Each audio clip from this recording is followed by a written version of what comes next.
Bienvenidos y bienvenidas a una sesión más. La sesión del día de hoy se titula La ira no es el problema.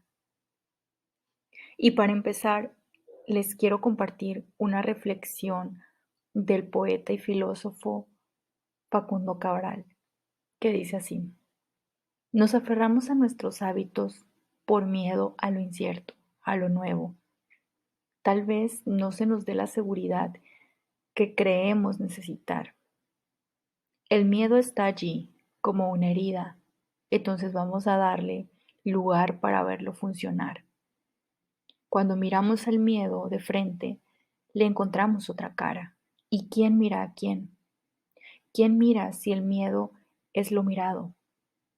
Si nosotros somos los observadores, lo somos desde nuestros hábitos, conductas, creencias, ideas, es decir, las culturas heredadas.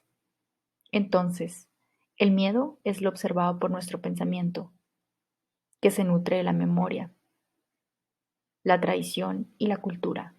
Nos asustamos porque escapamos del mismo miedo y al evitarlo le damos más categoría, más poder.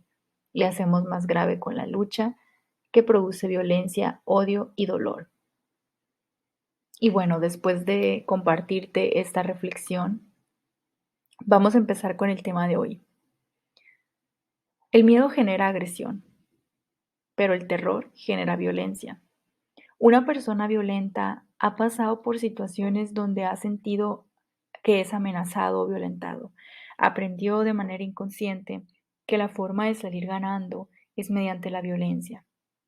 A mayor impotencia en el evento que los haya llevado a tocar esos niveles de miedo, mayor va a ser el nivel de violencia o más crueldad habrá en los actos que esta persona haga con los demás. Esto puede comprenderse si nos detenemos un momento a imaginar un niño pequeño que fue limitado, sometido o que fue maltratado, que fue humillado, que fue tratado con indiferencia, que le faltó atención, que se le criticó fuertemente, que se le hicieron comparaciones constantes, hirientes, hostiles, etcétera.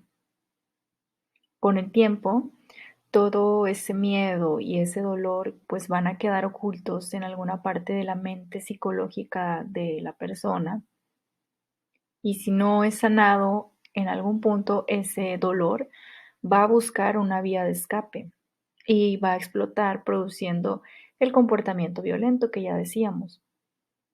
Porque el trauma psicológico, el trauma emocional de la persona que fue sometida a malos tratos, impide que el cerebro madure, vamos a llamarle de manera normal. El cerebro no madura de forma normal. Entonces, esto impide el desarrollo de una vida psicológica y social plena. Y también en muchos casos afecta el desarrollo de la vida sexual.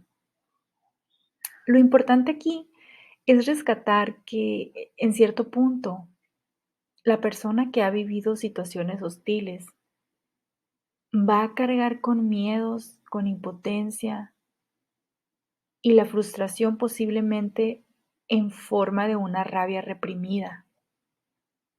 La ira reprimida puede cargarse por años y años.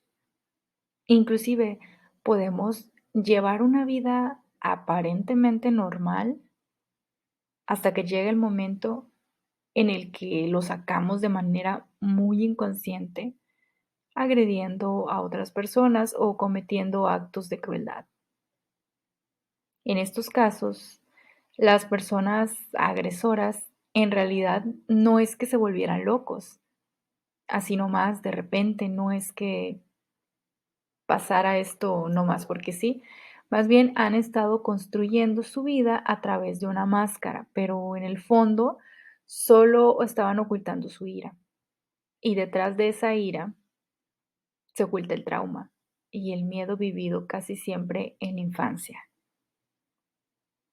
Por eso es la importancia de ir hacia la parte del origen de nuestros miedos, en dónde nacen, en dónde surgen, en dónde se originan. Hoy te enteraste de algo importante. La ira no es el problema. La ira no es el problema cuando explotamos, cuando gritamos o cuando tenemos un arrebato emocional. De hecho, la ira nunca es el problema.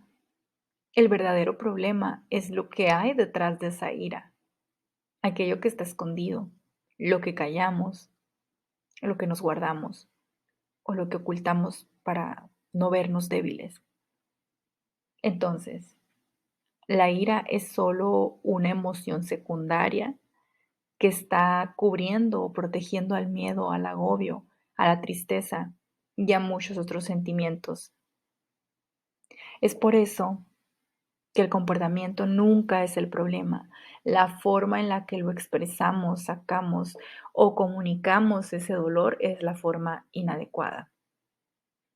La pregunta es, ¿qué podemos hacer con la emoción para que no nos ahogue y no nos genere ira entonces? La respuesta es muy simple, tomar conciencia. Eso es lo que necesitamos hacer, tomar conciencia. La toma de conciencia es atreverse a ver la verdadera emoción.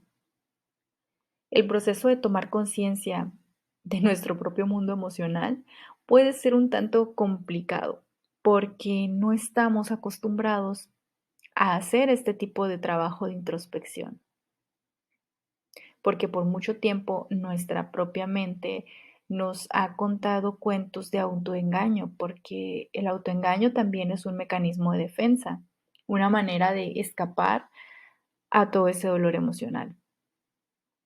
Es decir, una forma en la que la mente hace y repite frases o ideas o creencias para distorsionar la realidad y por medio de este autoengaño evitar estar en contacto con una emoción o una realidad que es dolorosa. Y entonces el autoengaño nos aleja del dolor, sí, pero la realidad es que no podemos huirle al dolor para siempre, porque el dolor se va quedando se va quedando estancado en alguna parte de nosotros. Y eso con el tiempo, todo lo que está guardado, todo lo que está estancado, podemos decir que se empieza a apestar o se empieza a podrir, a echar a perder, a petrificar, como sea que le quieras llamar. Pero con el tiempo, eso que está estancado, guardado, se vuelve algo que contamina, algo que envenena.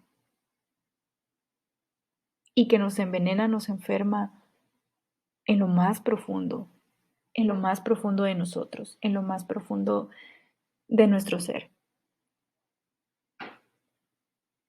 Entonces, el camino más fácil para nuestra mente es ir del dolor a la ira, del dolor a la rabia, del dolor a la agresividad. Pero toda esta ira, esta agresividad tiene consecuencias. La ira, la agresividad, la violencia, siempre, siempre tiene un precio. Y a veces son precios muy caros que no estamos dispuestos a pagar, o que no es justo o no merecemos.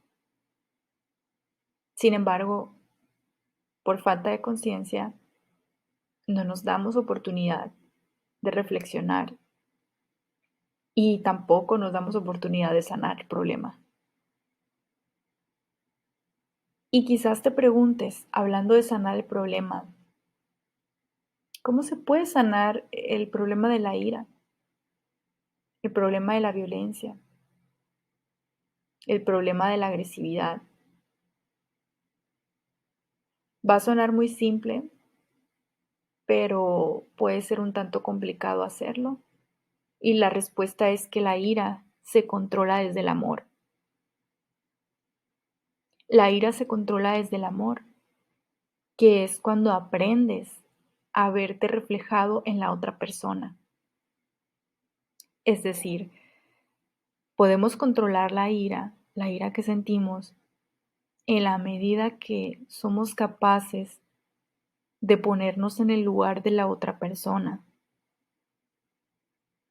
poder detenernos a pensar antes de actuar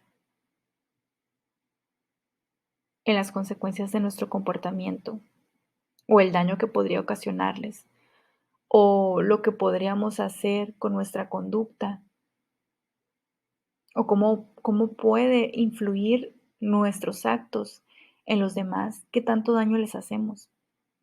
Esa es la verdadera empatía.